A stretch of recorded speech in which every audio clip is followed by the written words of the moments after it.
Ingénieur de conception en génie rural, Mansiri Lopsikrio se lance dans la politique en 2022. Il crée le Parti des élites avec comme siège à Sabangali dans le 3e arrondissement.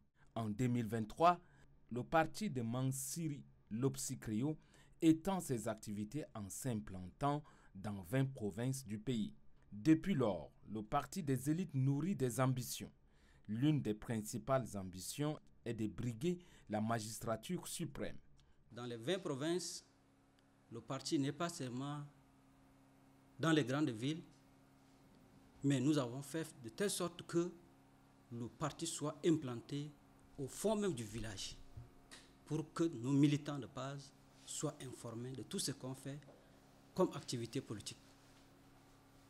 Et nous continuons toujours à implanter le parti dans les 3 autres provinces qui restent.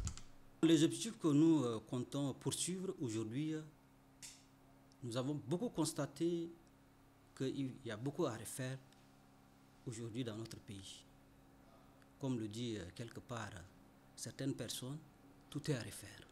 C'est donc ces raisons qui amènent le chef du parti des élites à déposer sa candidature pour participer aux élections du 6 mai 2024 après consultation avec la base de son parti.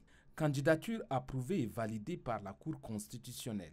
Le premier jour où on est parti déposer notre candidature, nous on a toujours dit qu'on est prêt pour les élections. Avec comme devise justice, solidarité et développement, Mansiri Lopsikrio compte mener sa campagne à travers ces 3 vertus. Pour lui, l'absence de la justice est à l'origine de plusieurs maux que souffre le Tchad.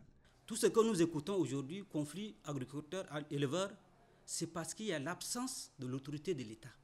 Sans électricité, on ne peut pas parler de développement. Sans les infrastructures routières, on ne peut pas parler de développement. Parce que c'est par la route qu'on peut écouler nos marchandises. Le chef de parti aux 23 étoiles est né le 29 décembre 1982 en N'Djamena. Père de 4 enfants, Mansiri Lopsikrio compte mettre ses riches expériences dans le domaine du génie rural au service de son pays une fois être élu.